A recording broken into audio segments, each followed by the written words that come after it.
Magsiupo po tayo sandali. No? Muli mga kapatid, magandang umaga po sa inyong lahat.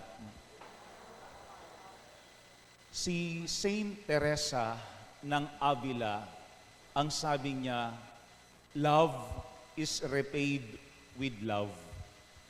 Ang pag-ibig ay tinutugunan ng pag-ibig din. Ang pag-ibig tinutugunan ng pag-ibig din. Alam natin, yun ang dapat. Pero may mga pagkakataon, yung pag-ibig ay hindi natutugunan ng pag-ibig. May mga pagkakataon, yung kabutihan hindi natutugunan ng kabutihan din. At yan ang ating nakita sa Ebanghelyo sa ngayon. Pagkat muli si Jesus, kinausap niya ang mga punong saserdote at matatanda ng bayan katulad nung isang linggo. Kung nung isang linggo po, ang kanyang ibinigay na talinhaga ay ang isang ama na mayroong 2 anak, na yung isa ay sumipot sa ubasan, yung isa naman ay hindi. Ngayon po sa ating ebanghelyo, ang kwento ni Jesus ay tungkol sa may-ari ng ubasan at saka sa mga umuupa. Kapag ating pong titignan yan talinhagang yaan, kitang-kita ang pinagkaiba nung dalawa. Ibang-iba yung may-ari ng ubasan at ibang-iba yung umuupa sa ubasan. Very contrast yung kanilang pag-uugali. Una, ating pong tignan yung may-ari ng ubasan. Ang maliwanag sa kanya ay yung kabutihan. Sapagkat sa ating ebanghelyo sa ngayon, ang sabi dito, may isang taong nagtanim ng ubas sa kanyang bukid at ito'y binakura niya. Gumawa siya roon ng pisaan ng ubas, nagtayo siya ng isang mataas na bantayan. Parang sinasabi, ang lahat ay hinanda na ng may-ari ng ubasan.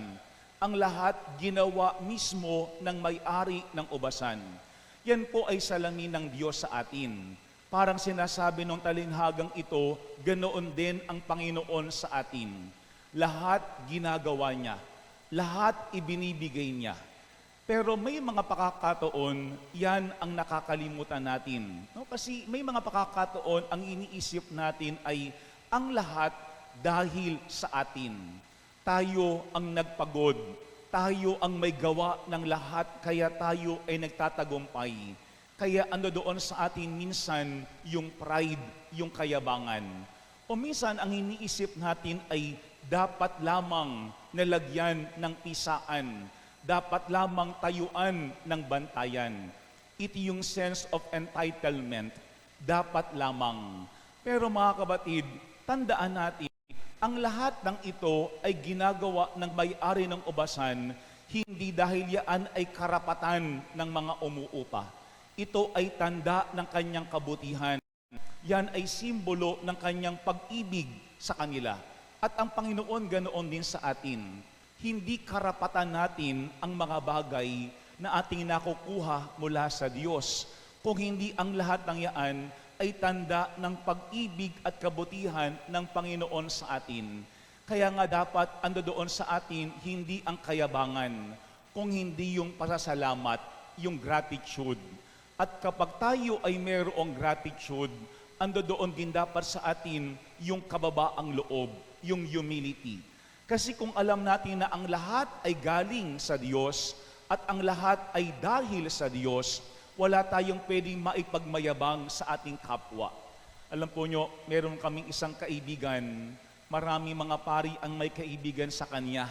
Ang tawag namin sa kanya ay si Kuya Abet. Kamakailan siya ay pumanaw. No? Itong taong ito, siya ay dating pangulo po ng isang bangko, no, sa ating bansa.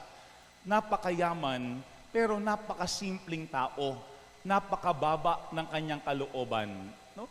At hindi ko makakalimutan, isang araw, tinext ko si Kuya Abet. No?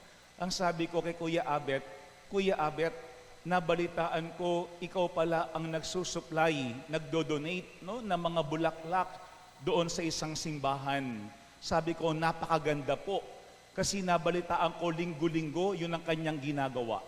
Alam niyo ang sagot niya sa akin, alam mo, Father, gatiting lamang yaan na pasasalamat ko sa Panginoon kung ihahambing sa maraming biyaya na ibinibigay ng Panginoon sa akin.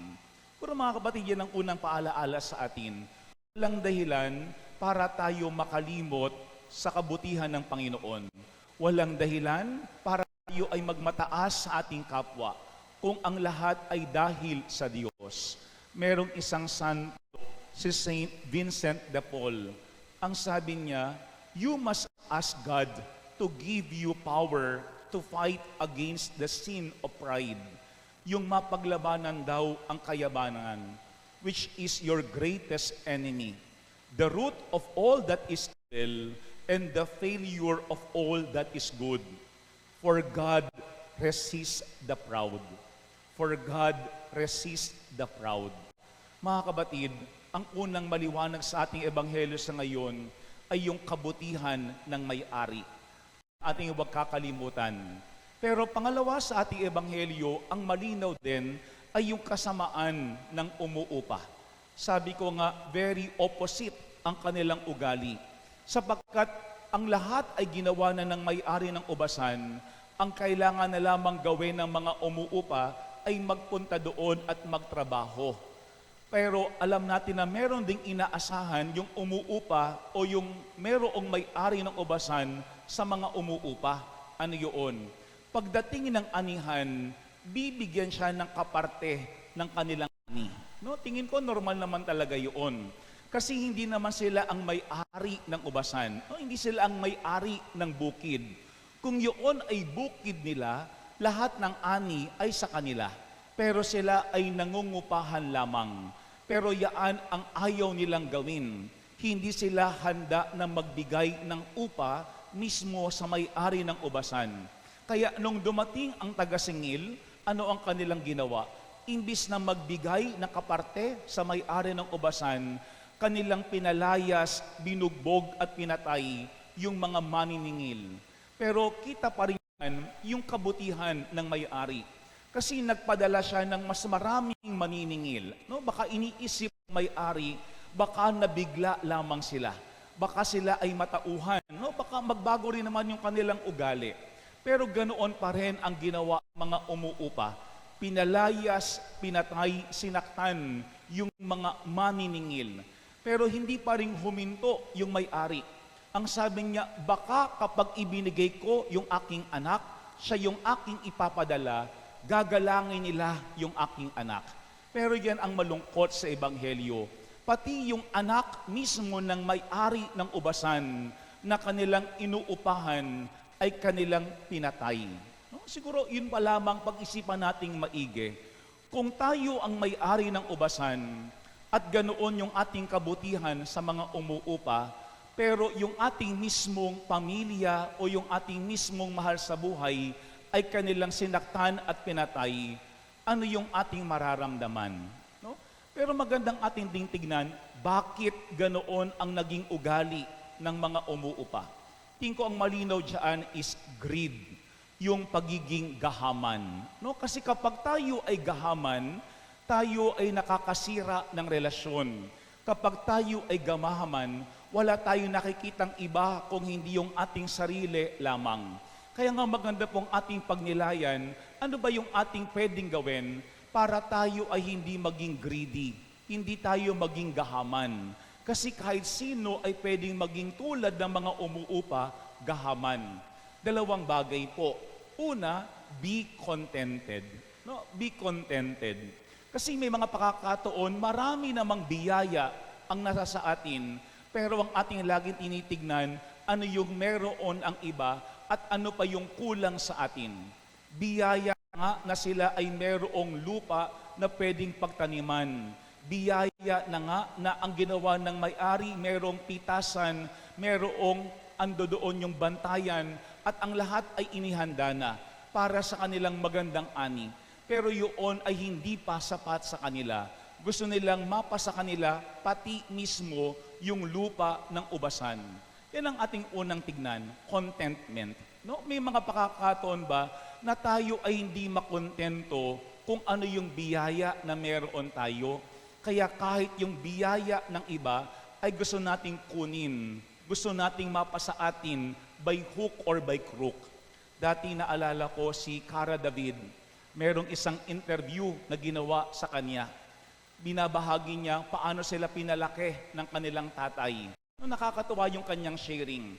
Ang sabi daw nung kanyang tatay ay ito, kunwari, 5 kayong magkakapatid, merong isang malaking plato na merong pagkain. Ang lahat ay merong kaparte. Bibigyan ang bawat isa. Kung 5 kakapatid, merong 5 hati yung pagkain. Pero kapag merong isa sa mga magkakapatid na yun, kumuha hindi ng isa, kung hindi ng 3 or 4, yung iba hindi makakakain. No? Ang sabi niya, yun ang tumamo sa kanyang isipan, na kapag kinuha niya yung para sa iba, merong mawawalan. Kaya makontento kung ano ang meron ka. Yan ang unang ating tignan. May mga pagkakataon, alam naman natin na kapag ating kinuha yung para sa iba, merong magugutom, merong mawawalan. Pero kapag tayo ay hindi kontento, ando doon sa atin yung kasakiman. Pero pangalawa, para tayo ay hindi maging gahaman, is be compassionate. Pag sinasabi natin compassionate, maramdaman natin yung nararamdaman ng ating kapwa. No? Kasi kapag tayo ay sakim, ang ating lamang atensyon ay nasa ating sarili. Parang lagi tayong kulang, parang lagi tayong gutom, parang palaging meron tayong pangangailangan. Pero ating hindi napapansin yung pangangailangan ng kapwa. No? Ang sabi nga nung isang nabasa kong quotation, give to kill greed. No? Give to kill greed. Kasi ano ba ang meron tayo, hindi tayo nakatali doon. Kung hindi yun, kapag ating ibahagi din sa ating kapwa, pinapakita na hindi yun ang mahalaga lamang sa atin. Mahalaga din yung pakikipagkapwa, mahalaga din yung ating relasyon sa bawat isa. Dati may isa akong nabasang kwento. No? Ang sabi ng kwento, merong isang monasteryo, hindi nag-aaway-away yung mga nakatira doon. Kaya hindi nila alam ang salitang away.